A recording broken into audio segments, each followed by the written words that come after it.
Good afternoon, everyone. Let me welcome you back to our conference, NATO's Deterrence and Collective Defense. My name is Damon Wilson. I'm the Executive Vice President here at the Atlantic Council, and we are delighted to welcome with us this afternoon Ambassador Ivo Daalder for his speech on NATO in the Age of Austerity, Challenges for the Future. We're particularly pleased to have Ambassador Daalder here because today will be his first speech on NATO since he stepped down as the U.S. Permanent Representative to the North Atlantic Council last summer. And he's giving that speech now as a new board director here at the Atlantic Council, about which we're particularly pleased. The ambassador has always been known for being thoughtful and for being frank. And I think today we have the opportunity to hear from Ambassador Daalder, unencumbered, if you will, by any government position.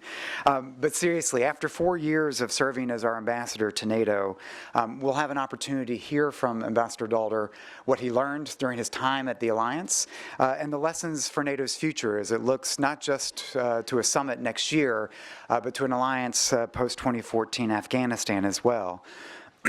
Ambassador Daalder served as the NATO Permanent Representative for the United States for 4 years, from May 2009 to July 2013. During a tumultuous time and a significant time, he was an intellectual driver behind the development of a new strategic concept to help define the role of the alliance. He pressed the North Atlantic Council to not just discuss operations, but to delve into sensitive political issues and to make it a forum for political debate among the allies. He served as a leading voice on issues of arms control and disarmament, and I think all of us can see his fingerprints not only on the NATO defense posture review, but also on President Obama's Prague agenda. He was there in helping to drive for a surge among the allies, a surge in Afghanistan to parallel the U.S. surge, and he championed a new model for alliance intervention in the operation in Libya. He's also been one of the only U.S. ambassadors, one of the few U.S. ambassadors to serve as a permanent representative host, a host of the NATO alliance when the United States and President Obama hosted the alliance for a summit in Chicago. I think it was probably in the run-up to Chicago that both he and his family fell in love with the Windy City, and he's now made that his permanent home. He comes to us today from Chicago, where he serves as president of the Chicago Council on Global Affairs, where he's now leading the charge to help put Chicago on the map, not just as an international economic city, but also in terms of foreign policy and national security. Born in the Netherlands, Ambassador Daalder embodies the transatlantic link, which we're so proud of here at the Atlantic Council. He's literally written the book on transatlantic security and national security, with landmark books on Kosovo, Winning Ugly, as well as the National Security Council in the shadow of the Oval Office. Before heading out to NATO, he was at the University of Maryland. He served at Brookings, and he served on the National Security Council staff during the Clinton administration during difficult times dealing with the Balkans as well. With that, Ambassador Daalder, let me welcome you to the podium. We're looking forward to your reflections today.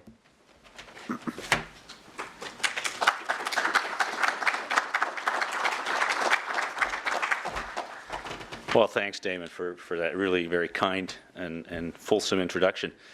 It's really it's good to be here. I heard, Fred, that you said it was you were hoping for a provocative and frank speech, and because this is off the record, right, except for C-SPAN, I will hopefully oblige. No, it really is, I think, fitting to have the opportunity to talk about my 4 years at NATO and sort of what the future looks like here at the Atlantic Council that has done over the many, many years so much to support transatlantic relations, to support NATO, and to support, indeed, my own work when I was in Brussels, so including in the run-up to and during the NATO summit in Chicago, when the Atlantic Council worked very closely, hand in hand, I should say, with the Chicago Council on Global Affairs to bring NATO to the United States and to remind people how important this alliance really is. And that's really what I want to talk about. Next year is the 65th anniversary of NATO, and in most countries, not all, but in most countries in Europe, that means you retire. So the real question, it seems to me, for NATO is it time for NATO to retire? My answer is, I surely hope not. For one, I think it's healthy to continue working after you're 65, but more importantly is the fact that we, the United States, need NATO, and I would argue we, the United States, need NATO more than ever. So the real question is not whether NATO needs to retire, but the real question is whether NATO will still be there for us when we need it. And that's really what I want to talk about, because if there is a challenge, it is the question of whether the alliance will be there when we need it most. I hope that NATO can show what it has shown so many times before, that it can adapt to new times with and meet new challenges. That's what has made this alliance a great alliance, but the question is, will it be able to continue that adaptation in the future? Clearly, in the 65 years of this alliance, NATO has evolved. To use the software metaphor, NATO 1.0 was the Cold War alliance. It was there to protect a Europe so it could rebuild after a devastating 2 decades of war. Europe was rebuilt. Europe became prosperous, and the war and the Cold War itself was won without even firing a shot. The European Union, European prosperity were made possible by the fact that the United States was committed to the defense of Europe through the organization of NATO. It was NATO 1.0, an extraordinary success of transatlantic leadership and American commitment to the defense of Europe. The question then, after the first 40 years, is what is NATO going to do? And many questioned whether NATO still had a role. Turns out NATO did have a role, and NATO 2.0 became a post-war, post-Cold War alliance, which sought to do for Central and Eastern Europe what the alliance had done the previous 40 years for Western Europe. Enlargement of the alliance and its membership, hand in hand with the European Union, helped solve disputes among and within the countries of Central and Eastern Europe, helped promote democracy and civil control of the militaries, and then helped lay the basis for prosperity throughout Central and Eastern Europe. That, too, was an extraordinary success of leadership by the Transatlantic Alliance. And when I came to NATO in 2009, the real question was, now that we had succeeded in winning the Cold War, and now that we had, frankly, succeeded in making the post-Cold War Europe as stable, as peaceful, as whole, and as free in the parlance of the alliance as we had been able to do for Western Europe, what was NATO supposed to do? NATO needed to be updated again, and I would argue it did so very successfully in what you might call NATO 3.0. We adopted a new strategic concept under the wise leadership of the group of experts led by Madeleine Albright and the Secretary General, which I would summarize as the 4 C's, that the purpose of NATO was to provide for collective defense, for cooperative security, by having common structures based on the foundation of common values. Collective defense remains the core of what the alliance is about, and the previous panel spent some time, I think, very usefully talking about how do you maintain collective defense in the new age, when there are threats or cyber, terrorism, missiles, and the proliferation of weapons of mass destruction. But that is not the only thing that NATO does. And a NATO that is only concerned about collective defense is a NATO that is likely to be less and less relevant for the future. As important is its commitment to cooperative security, a cooperative security that relies not only on what the 28 members of NATO can do, but also what NATO does with the some 40 partners it has around the world. A NATO that is not only concerned about deterrence and defense, but also about disarmament and arms control. That is as essential for the success of NATO, in fact, in some sense, at least as essential as the commitment to collective defense. What makes NATO unique, what we have seen over time and what we have really seen in the last few years is that having common structures, a common command structure, common capabilities is what makes NATO more than just a collection of states, a coalition of the willing. It makes it an actor that is larger, more important, and better than the component parts. And what makes NATO unique, finally, is that it unites in a single alliance a set of countries that share a commitment to common values, the values of democracy, of human rights, of the rule of law. Those 4 C's now are enshrined in the NATO strategic concept, and it made NATO a new alliance, one that could endure in the current strategic situation. What it also did is it allowed NATO to become, for the first time, an operational alliance. NATO has always been a deterrence alliance, but in the last few years, it became an alliance of operations. In 2011, NATO was involved in 6 operations on 3 continents with more than 150,000 men and women under NATO command. We had a counterterrorism operation in the Mediterranean. We continued to have a very significant deployment of troops in the Balkans that included not only NATO countries, but also partners from as close by as Switzerland and Austria, and as far away as Morocco. Not many people know, but there are 200 Moroccan troops serving under NATO command in Kosovo. We had, thirdly, an operation in the Gulf of Aden to support our efforts on counterterrorism, Operation Ocean Shield, which had links to not only the European Union, but also to countries like China and India, Indonesia, and Russia, in order to provide for security at sea. We had an air policing operation in the Baltics, as well as over Iceland, and the Iceland in the future will see the participation of non-NATO members, Finland and Sweden. And of course, we had our operations in Afghanistan and Libya.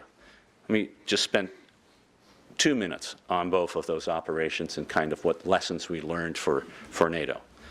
Afghanistan is a unique, truly unique operation that involves 50 nations that at the height deployed 150,000 troops, a third of which came from European NATO members. In 2009, and Haas Cartwright will well remember those discussions, we found an Afghanistan that was, frankly, a mess. It was a place where our mission was failing. And we had a strategy that was unfocused, we had means that were insufficient, and we had a probability of success that was waning.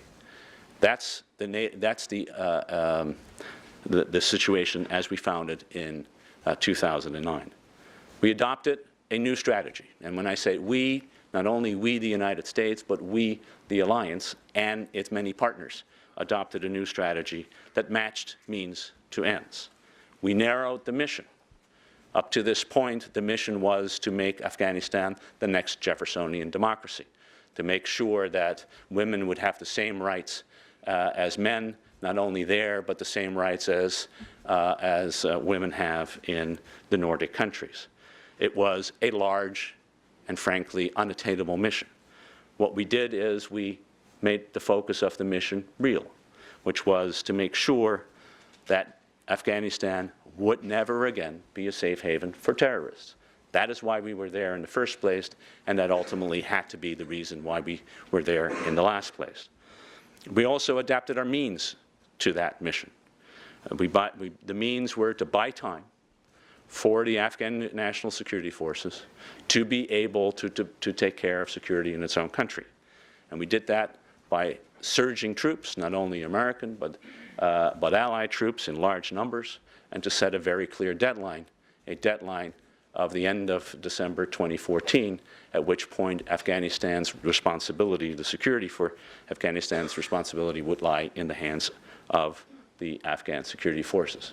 We can debate whether we are succeeding in that strategy, and I'm happy to do so in the Q&A. I would argue that the situation today in terms of what is happening in Afghanistan and the capacity of the Afghan forces to provide for security throughout Afghanistan is a lot better than it would have been if we had continued a failed strategy in 2009. Clearly, Afghanistan is not a nirvana. Clearly, there are huge problems remaining in the country, which remains, after all, the third poorest country on earth. But the people and the livelihood of the people are better off, and they are more secure than they would have been otherwise. Libya was the sixth operation and a new challenge, and in many ways a real test for this NATO 3.0, for this new strategic concept that started out saying that NATO is a source of stability in an unpredictable world. When the leaders in Lisbon in November 2010 signed off on that statement, not a single one of them realized that 3 months later they would in fact be engaged in a military operation over Libya. It took 3 years for NATO to decide to get involved in Bosnia. It took 1 year for NATO to get involved in Kosovo. It took 1 week for NATO to decide to get involved in Libya. This was a unique mission. It was a mission that involved, for the first time, real and fundamental burden sharing, something that Americans have been calling for from Europeans for the last 50-some years, in fact, probably 65 years. The allies and the partners provided the bulk of the forces and the bulk of the capability, and the United States contributed what it had uniquely, that enabled this operation to succeed. The United States provided about 75% of the intelligence, surveillance, and reconnaissance. It provided the aerial refueling that made the bombing campaign necessary. It provided predators that could go after particular targets at particular sensitive moments, and it provided 100% of the capacity to suppress enemy air defenses. That was the U.S. contribution, but the Allies then did the rest, and all of them stepped up. 13 countries participated in the operation, 13 NATO countries participated, and the vast bulk of those who didn't participate couldn't because they didn't have the capability. They didn't have the advanced air forces that were necessary for combat operations or the navies to patrol the arms embargo. In contrast to the last air campaign that NATO conducted in Kosovo, when the United States struck 90% of the targets and the Europeans struck 10%, in Libya, the United States struck 10% of the targets and the Europeans 90%. That is the kind of burden sharing that, from a U.S. perspective, we would like to see. France and the United Kingdom took the lead and provided the bombing and striking missions in about 40% of the cases. But countries like Denmark, Norway, and Belgium contributed too. Indeed, those 3 countries alone, with half the number of aircraft, struck as many targets as France did during the 7 months of this campaign. Italy provided bases that were absolutely crucial to conduct this operation, and it participated in the bombing operation as well. Other countries participated. This was, in my view, the kind of operation that NATO was suited for, is suited for, and demonstrated that it could be relevant to the world of today. That's the good news. The bad news is that in 5 years from now, it isn't clear that NATO could in fact do this operation again. And this, I say, noting that the Libya operation was relatively small compared to the kind of bombing operations we've conducted in the past. It was about 1/5 the size of the Kosovo air campaign in terms of number of airplanes participating and in terms of sorties. And if you look at the issue of Syria, where in August and early September we were contemplating the possible use of force, it was clear that had it come to strikes, these would have been overwhelmingly American strikes, not only because some countries didn't want to participate, but in order to conduct an air campaign against a country with as advanced an air defense system as the Syrians had, frankly, only the United States had real capability to deal with that kind of threat. So we are faced now, it seems to me, and here I come to looking at where we are in the future, with a European capacity that is real but declining. That is not where it needs to be for the United States to have the partner that it wants to have. The consequences of decisions that were made in the past are coming home to roost. First, we are seeing that the operational expense has significantly affected the investment that Europe has been able to make in the future. Rather than increasing defense spending in order to allow the deployment of troops and airplanes and ships abroad in operations, European governments moved euros and other currencies from the investment account to the operational account in order to make sure that it could meet the needs that were there. In the short term, that meant that the operations were able to be conducted. In the long term, it meant that investment has suffered. Secondly, we have seen a continuing misallocation of defense resources. Personnel costs in of the European NATO members are 50% of their defense budget, as opposed to only a third for the United States. That is a significant difference that translates into real capability problems down the road. Investment is less than 20% of non-US NATO European countries versus 30% for the United States. The United States today spends 3 times as much on equipment, 7 times as much in R&D, and 4 times as much per soldier on defense compared to its NATO allies abroad. We've seen, thirdly, a decade of cuts in defense spending. In 2000, the non-US NATO spent 2% of GDP on defense. In 2007, before the financial crisis, the non-US NATO spent 1.5% of GDP. That is a 0.25% cut. In 2012, non-US NATO spent 1/3, 1.3% of its GDP on defense. That is a 1/3 cut in relative terms since 2000.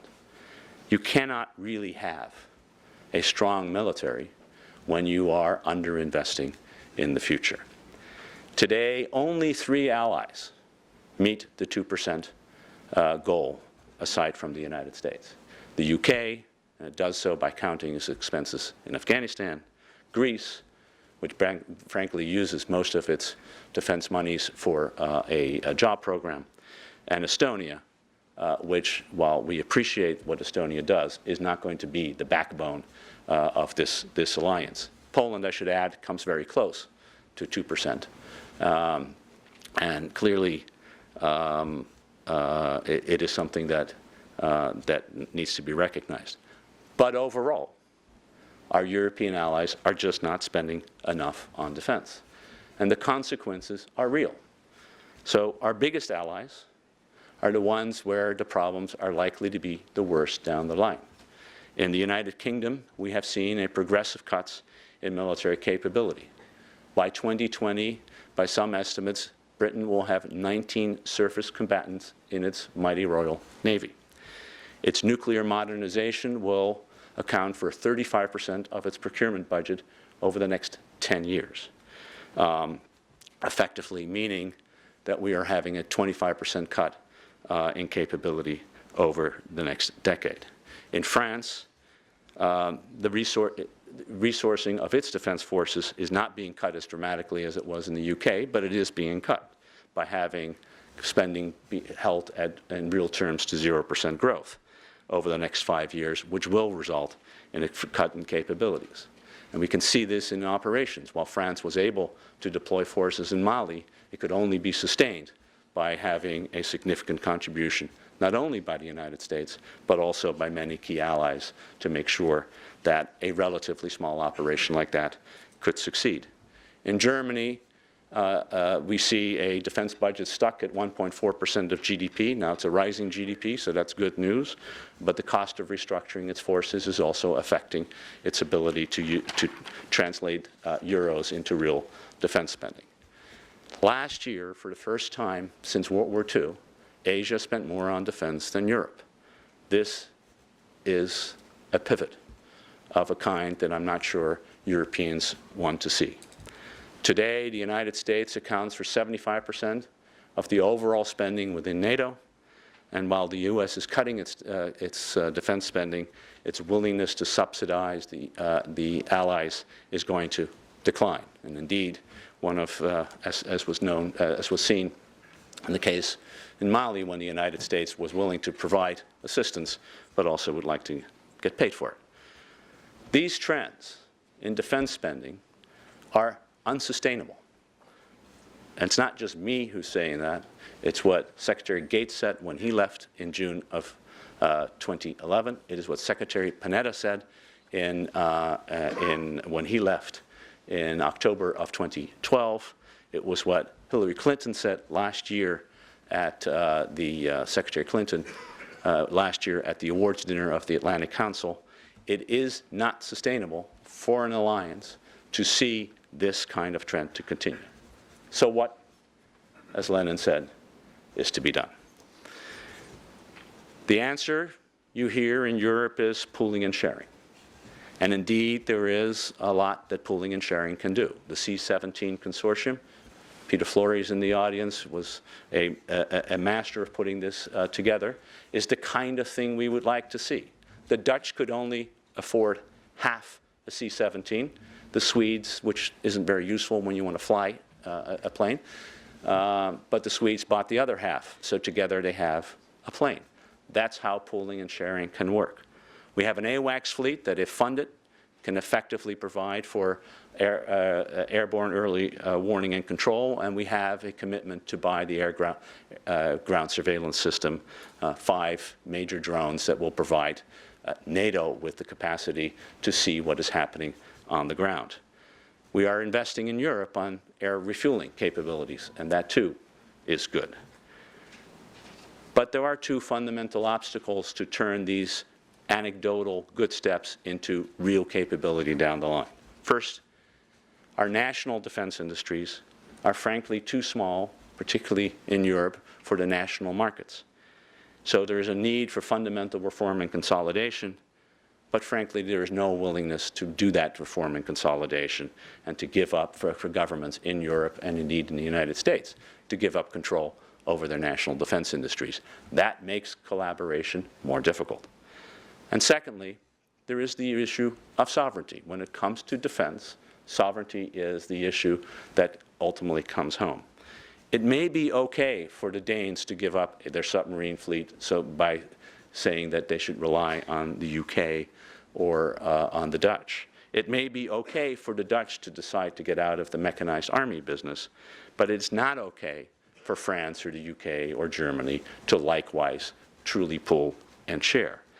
The real problem that I see in the proposal that was tabled just a few weeks ago by the German government to have pooling and sharing based on key strong allies is that those allies may not be willing to pool and share their capabilities. So if we have a national industry in the way we have, if we have sovereignty views in the way we have, I see a bleak future unless something really changes. And a future that frankly hurts the United States. It is not in America's interest to have a weak Europe. It is fundamentally in America's interest to have the strongest and most capable allies in Europe that we can. So we do need to find a way ultimately for this alliance to prosper by having more resources devoted to defense. That means that as economies rebound, there is a need to increase spending on defense. That means that as economies rebound, more of that spending needs to go into investment. That means that there needs to be, to the extent we can find a way, to increase more increases in defense cooperation, including, importantly, on the issue of role specialization. And that may mean also a reordering of our priorities. And here, let me end with perhaps a heresy, although anybody who knows me will know that it's a heresy I've long believed in. Our spending on nuclear weapons probably isn't the smartest spending we can think about when it comes to the future of this alliance. These are weapons that are not likely to have any role in anything we do in 99.999999% of the time, and perhaps even 100% of the time. But they take resources away from capabilities and forces that are necessary for 99.99999, if not 100% of the time. So that kind of cost calculus is necessary here. It may well be necessary in Europe as well.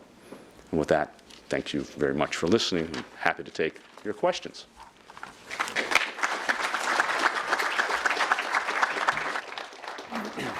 Well, thank you very much, Ivo. That was just fantastic. I think that's quite an important address. We heard from the ambassador. The real question is, will NATO be there when we need it, when the United States needs our European allies? And if it remains focused only on collective defense, it's irrelevant for the future. You laid out the stark numbers about defense capabilities, defense investments, and laid out the important obstacles that I think we faced overcoming with defense industry and sovereignty. There's a lot to get into here, so I want to pick up a couple, but I know there's a lot of interest in the audience. So let me start where you ended on the nuclear point.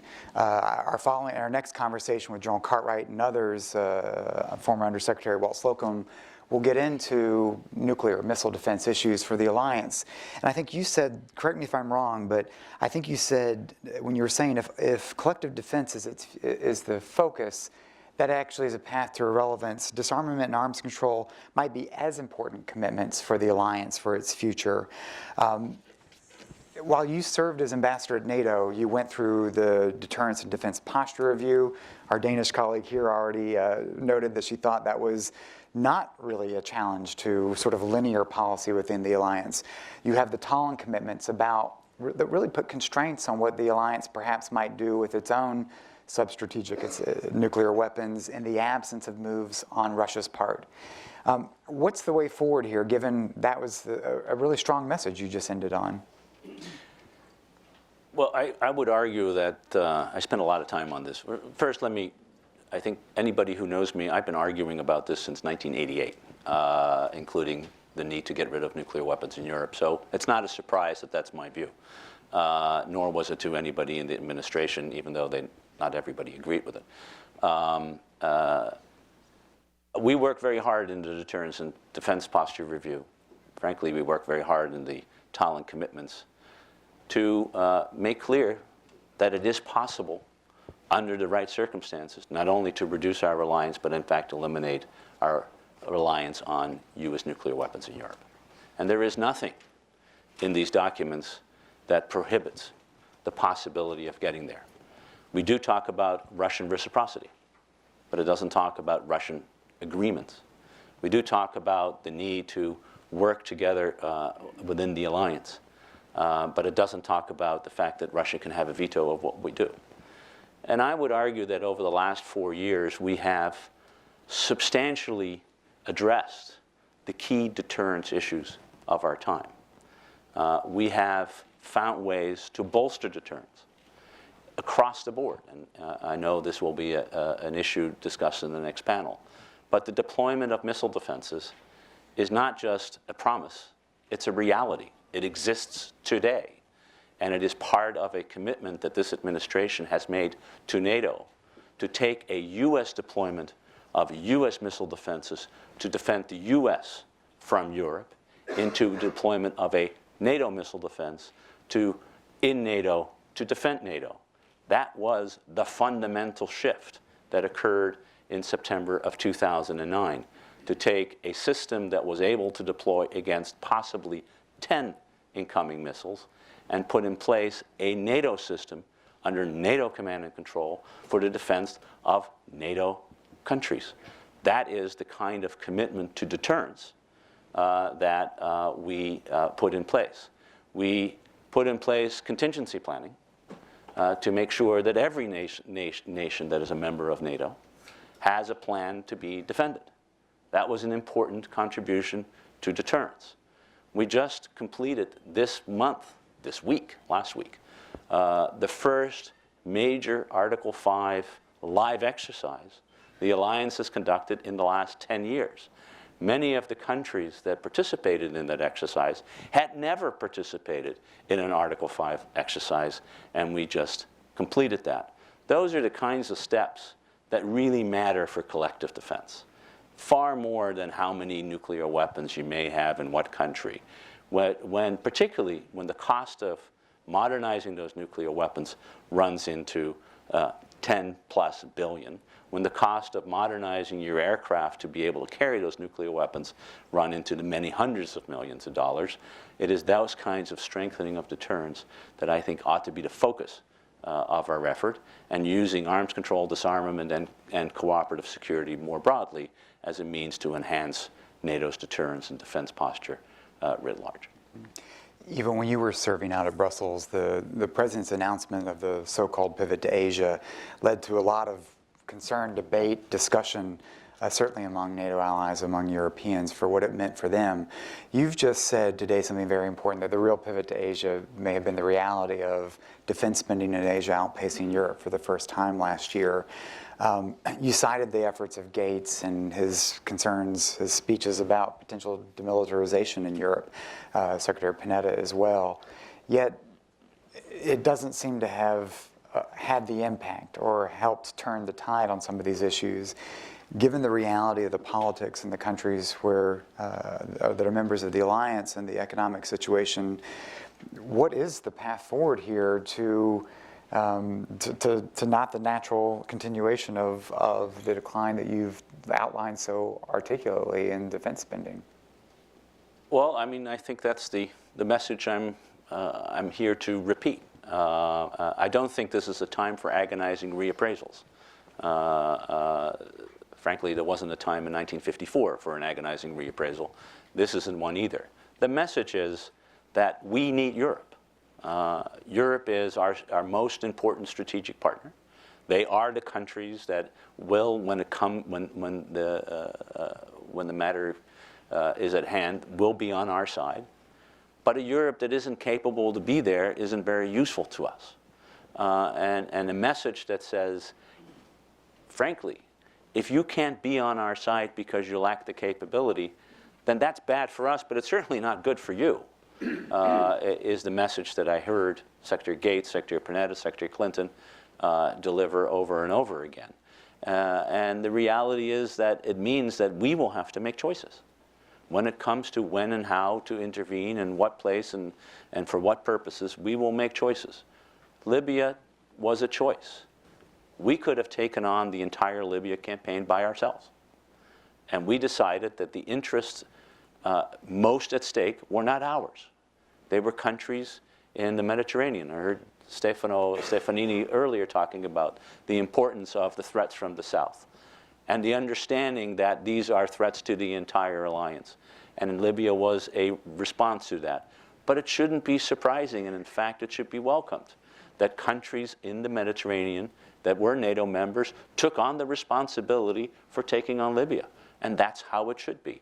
It is right that the bases that we flew our planes from were in Italy and in Greece rather than in Poland, not only because it takes a lot longer to get from Poland to Libya than it does from Italy, but because our interests are at stake. So that means that there may be other conflicts that come down the pike where our interests are not as much directly involved as they are from other countries. But then the question comes, are those countries, as they were in Libya, able to do what is necessary, or will they have lost the capability to do so? That's when we really will see what's important and what matters. And those are the kinds of decisions that, frankly, I don't see countries in Europe debating. Now, I hope I'm wrong. I hope that the European Council meeting at the end in December, that will be the first one in many years to talk about defense, will take a very serious look about what it means to be serious about defense. Because frankly, right now, it doesn't look like Europe is sufficiently serious about the defense that it needs to have, not only to serve its own interest, but frankly, those of the alliance as a whole. You've put a lot of issues on the table. I want to bring in this audience, which is very knowledgeable about NATO issues. I'll call on you. Wait for a mic. Please introduce yourself and ask a quick question. I'll also remind you that we're on the record. You're welcome to tweet. Our hashtag for today is FutureNATO, and you'll see Ambassador Daalder's handle on the agenda as well. I think it's Evo H. Daalder. Let me start right here with Harlan Ullman in the front, please, if we could have a mic right here, and then I'll come back here. I'm Harlan Ullman, the Atlantic Council. Evo, thanks for your comments. And I think you raised the absolutely critical issue, will NATO be around in a substantive way when we need it or when it needs itself? As you know, one of the things that NATO has not done well is to provide a really strong message to its domestic publics as to why it's important. Now, perhaps we won't have the same Christmas that Lord Ismay had when he said the reason was to keep the Russians out, us in, and the Germans down. But why do you think NATO's had such a tough time coming up with a really good message for its domestic publics? And what would you put as the core of that message, realizing that I think defense spending under almost every circumstance is going to go down substantially, not up? I think it's a very fair and very important and good question. I think we have gone through a period, frankly, since the end of the Cold War, where we believe that we're in sort of a new nirvana, a place in which conflict doesn't occur, and if it occurs, it's economic, not military. We're in what Robert Cooper call it, a post-Westphalian world, and that somehow working together, sharing sovereignty, focusing on the rule of law will make the 20th century, as you remember Mark Leonard saying, the 21st century, Europe century. And I think some of the reality of that has come back home and said, no, actually, to be a real strategic power in this world, it is not enough to be economically strong, which, by the way, over the last 5 years doesn't look that good, to have civic power. That's important. But you also need good old-fashioned hard military power. How far that has penetrated at the elite level isn't clear to me. It certainly hasn't penetrated enough in the parliamentary level. And we need to do a much better job in explaining why it is important that nations who would like to be taken seriously in the world require military capabilities to be partners in the larger endeavors that confront us. But let's be clear. It's not clear that in this country there is the kind of support that we may need for defense spending writ large, and it is definitely clear that there is no support or no knowledge for NATO. Much of our congressmen and senators don't know much about NATO. Most would be surprised that NATO continues not only to run the Afghan mission, but have between a third and a half of the troops there being from European countries. So we have done not a particularly good job of explaining the importance of NATO to our own security, to our own, to what it is that Europe and NATO contribute to what we do day in and day out. So before we start lecturing our European friends about how important it is that they go out and tell their parliamentarians how central NATO is and defense spending is, we have a job to do here ourselves. Mm-hmm. It's a common message we've heard from our interim chairman, General Scowcroft, and one we're taking to heart here to think about how really to more effectively engage up on Capitol Hill to capture that narrative. Let me pick up two more questions. I'll take the woman right here and the gentleman in the back. Thanks. My name is Trine Flockhart. I'm from the Danish Institute for International Studies, but whilst I'm in Washington, I'm at the Transatlantic Academy. What you said about the nuclear issue was music in my ears. I just wish that it had been said while the Defense and Deterrence Program or Defense and Deterrence Posture Review was going on. Because one of the things that was very apparent during that time was the silence from, and I know that you as ambassador could probably not say what you said now, but from an American perspective, there was very little said to actually push the Europeans in that direction that you just outlined. And I can say this because I'm a European. I think without the Americans taking the lead and quite frankly lecturing and pushing the Europeans on issues like this, there's not going to be a movement on the nuclear front because there are so many holy cows buried in the nuclear issue that will prevent the alliance from taking that step that I think is necessary. And using euphemisms, quite frankly, referring to the life extension program, calling the nuclear weapons, NATO's nuclear weapons must be safe, secure, and efficient, which everyone knows means spending that $10 million or $10 billion that you were referring to. I think what is needed on nuclear weapons issues to take the necessary step forward is a lot more clear talking. So thank you very much for doing it today. But could I also ask American policymakers, those who may be listening, that actually it's time to start talking clearly to what would be good for the alliance to be able to move forward. Thanks. It's really Let me a hold that question. real quick and pick up another comment in the back, if we may. Please, Steve. Sorry. Thanks to Bob. Yep. Thank you. Microphones. It's Scott Harris. I just want to say, having spent 10 years working for Lockheed Martin in Europe on these defense industrial issues, that everything you said, Ivo, is true times 10%. Very important comments that you made. I have a different question, though. The United States has very important bilateral relationships with European allies. Perhaps none has been more important to the success of the alliance than the U.S.-German relationship, which today seems to be undergoing a few stresses and challenges. And I wonder if you would comment on how we get this relationship back on track, how badly off track you think it is, and what the implications might be for the future of the alliance. Terrific, thanks. Pick up those Just two. on the nuclear issue, I would just say that it's much easier to have an individual opinion than a collective opinion. But more importantly, when you are dealing in an alliance, you need the agreement of 28 countries. Let me assure you that nothing that I said today would become as news to any of my colleagues in Brussels or indeed in the U.S. government. And so there were many times where the kinds of arguments that you heard today were, right, Stefano? Were being mentioned and pushed inside. But ultimately, a NATO document is a document that gets signed off by 28 countries. And if one country says no, it doesn't get done.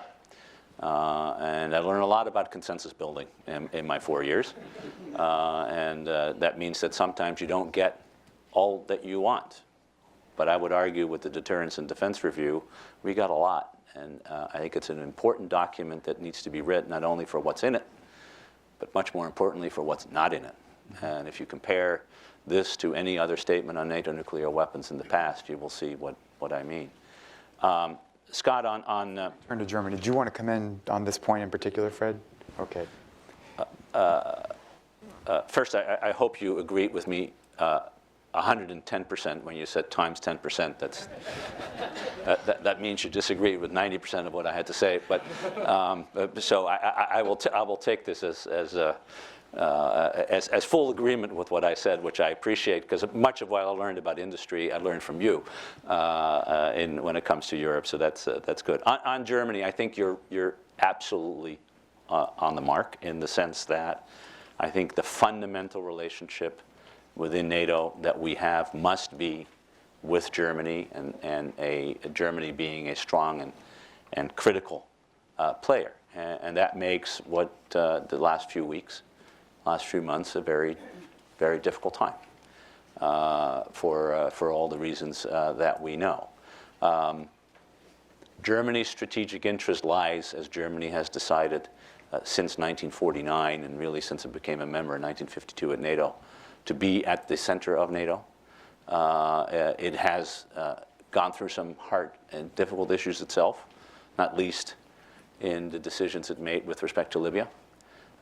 It is now going through some difficult issues with regard to the relationship between the United States. I think the administration and the soon-to-be new government will work out a modus vivendi on this issue. They have to. It's not all that difficult to figure out how to do that, to recognize that we have an intelligence relationship that is extremely important, and that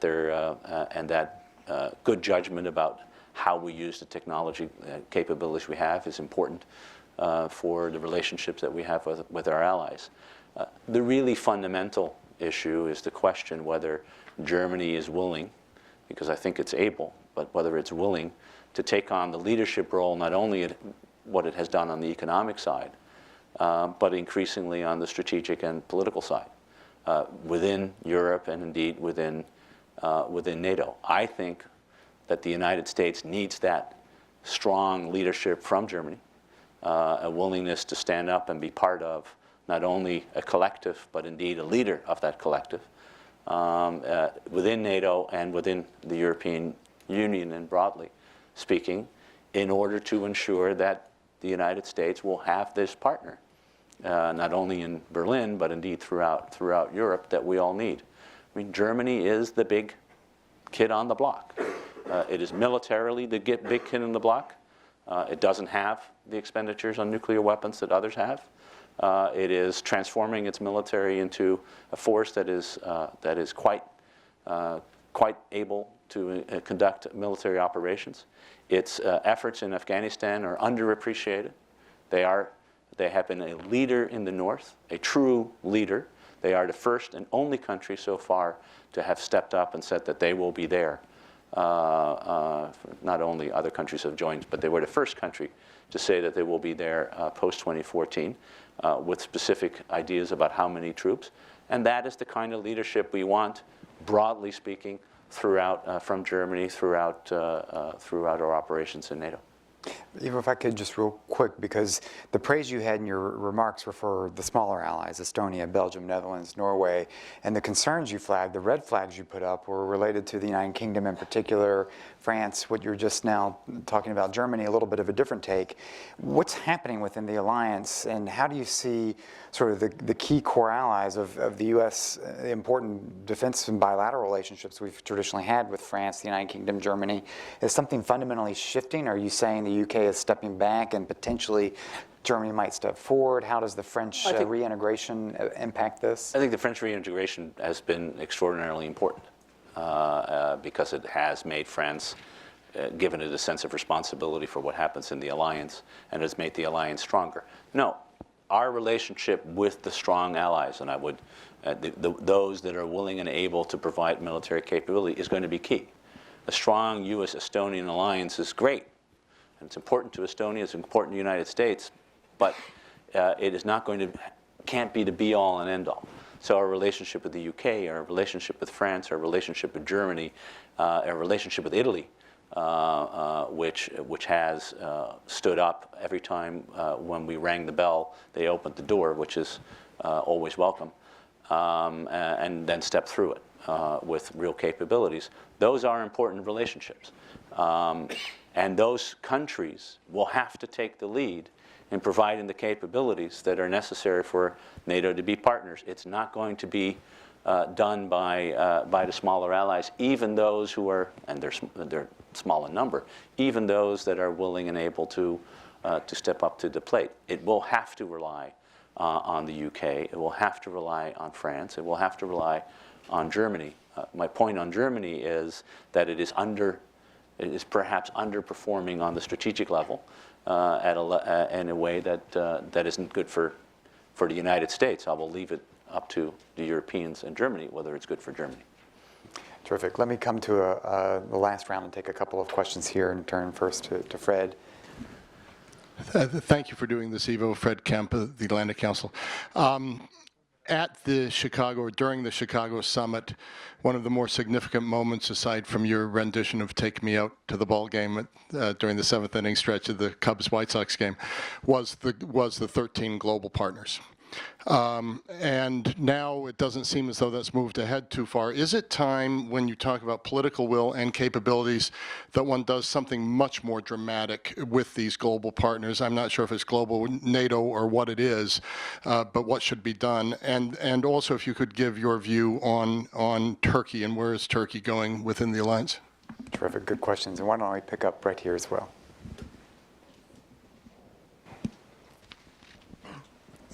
Thank you, Mr. Ambassador. Steve Shapiro, a council member. If you could just expound a bit on the difficulties demonstrated in the Afghanistan operation by conflicting rules of engagement and caveated forces. I think that's a complex issue that I don't get to hear enough about. Just on that, I mean, every operation every country that operates within a coalition perspective will have its own specific issues of concern. We have caveats, the United States. The issue is whether those caveats affect the operational effectiveness of the force. And at least since I was involved in this operation since 2009, the answer is no.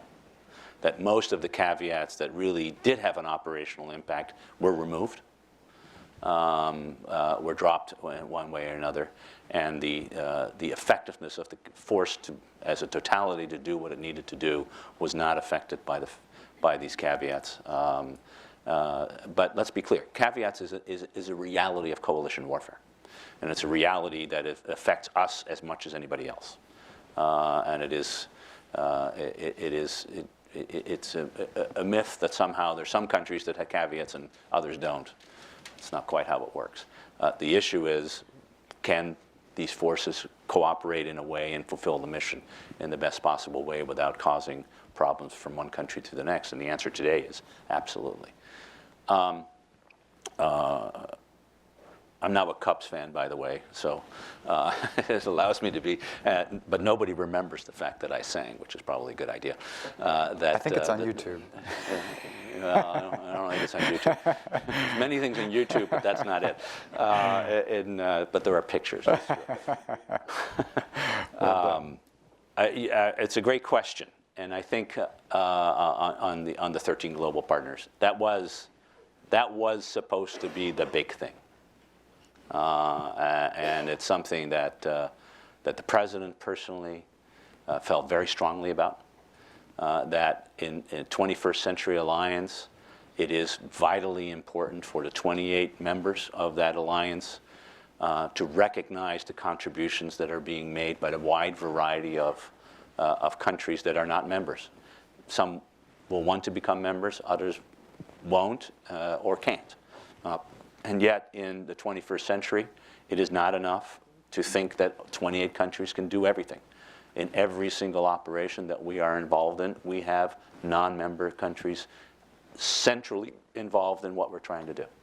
And these 13 countries in particular were recognized for that reality. And it is unfortunate that this a view that is not necessarily shared by every member of NATO. And this is not just a Turkey issue. This is also an issue about the European Union. It's an issue that goes across the alliance in one way or another. Our view of NATO as a central hub for security around the globe is one that is not shared by every country. And we will continue to work this issue as best we can, because we strongly believe, I believed it, the President believed it, I think our entire administration believed it, and there were a couple of very key other allies who believed it, that having NATO at that core and bringing in these other partners from as far away as Australia to as close by as Sweden is critical for the success of our operations, and frankly for the success of our ability to conduct operations that go beyond Article 5. What was the difference between Libya and Syria? It remains the fact that the Arab League not only acted to ask for intervention, which allowed the UN to move, but then key members participated in the operation, as they do in Afghanistan. And that provides a legitimacy. It provides a capacity to act that the 28 members of NATO themselves provide in a lesser extent. So for us, this is critical, but it is not an issue that people agree on. Ivo, thank you very much. I think that you couldn't have been clearer with saying if the alliance is focused only on collective defense, it's headed for an irrelevant future. And I think after Chicago with Fred, Barry, Frank Kramer, and others, we picked up on this, thinking that global partners was the undeveloped part of the summit agenda, where there's still much work to be done. Just to underscore, I'm not saying that collective defense is unimportant. Collective defense is the core, but it can't be the sole core. You need to have the cooperative security element to it, and that's what I think the new NATO is all about. Absolutely. Ivo, thank you very much for your time. Thank you for coming to the Council to give your thoughts and reflections after stepping down as ambassador out there, and thank you for the service to our country. Please join me in thanking Ambassador Daalder.